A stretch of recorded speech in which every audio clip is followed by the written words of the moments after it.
जय श्री गणेश भक्तों, स्वागत है आपका हमारे चैनल डेली स्पिरिचुअल स्टोरीज में। आज की इस वीडियो में हम सुनने जा रहे हैं संकष्टी चतुर्थी 2026 की व्रत कथा। यह संकष्टी चतुर्थी अत्यंत ही महत्वपूर्ण है क्योंकि यह है अधिक मास की संकष्टी चतुर्थी। इसे कहा जाता है विभुवन संकष्टी चतुर्थी और विभुवन अधिक मास संकष्टी चतुर्थी व्रत हर 3 वर्ष में एक बार आता है। यह व्रत अधिक मास की कृष्ण पक्ष की चतुर्थी तिथि को किया जाता है। इस व्रत में भगवान गणेश तथा चौथ माता का पूजन कर कथा सुनकर चंद्रमा को अर्घ्य प्रदान किए जाते हैं। तो चलिए भक्तों, सुनते हैं विभुवन संकष्टी चतुर्थी व्रत कथा। अंत तक आप इस वीडियो में बने रहिए, साथ ही कमेंट में लिख दीजिए जय श्री गणेश। एक समय माता पार्वती तथा श्री गणेश जी महाराज विराजमान थे। तब माँ पार्वती ने गणेश से अधिक मास विभुवन चतुर्थी व्रत का महात्म्य पूछा।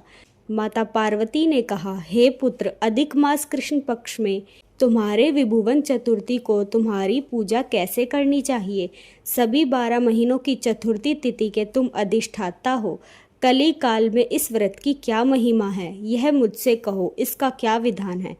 तब गणेश जी ने कहा, हे सभी के मन की बात को जानने वाली माता, आप अंतर्यामी हैं, आप सर्वज्ञाता है, परंतु मैं आपके आदेश से इस व्रत की महिमा को बतलाता हूँ। अधिक मास चतुर्थी के दिन विभुवन नामक गणेश की पूजा करनी चाहिए। दिन भर निर्जला व्रत रखकर रात्रि में षोडशोपचार से पूजन करना चाहिए। ब्राह्मण भोज के अनंतर स्वयं व्रती को इस दिन पंचगव्य गौ का गोबर, मूत्र, दूध, दही, घी पान करके रहना चाहिए। यह व्रत संकट नाशक है। इस दिन शुद्ध घी के साथ बिजोरे नींबू का हवन करने से बांझ स्त्रियां भी पुत्रवती हो जाती हैं। हे माते, इस व्रत की महिमा बहुत विचित्र है।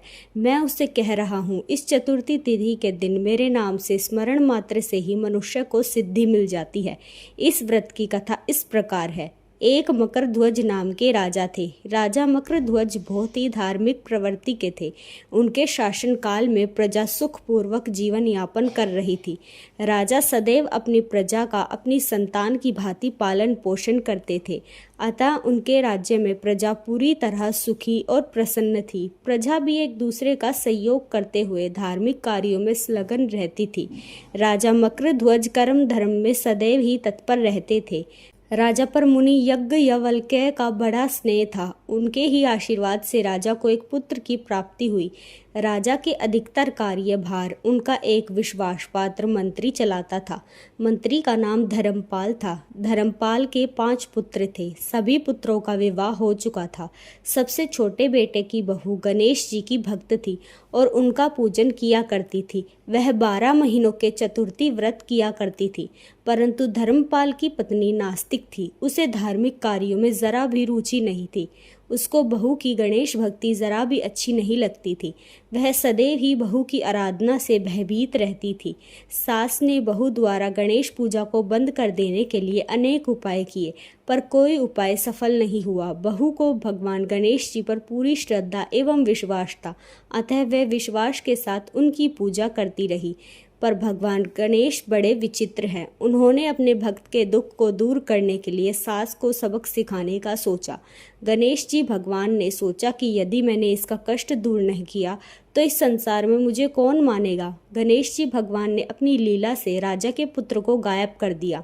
फिर क्या था, सारी नगरी में हाहाकार मच गया। राजा के बेटे को गायब करने का संदेह सास पर सभी को संदेह होने लगा।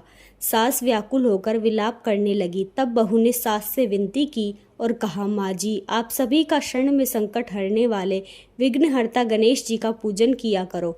वे विघ्न विनाशक हैं, आपका दुख दूर करेंगे और अपने भक्तों पर सदैव ही कृपा बनाते हैं। सास के पास इस संकट से उबरने का कोई और रास्ता नहीं था।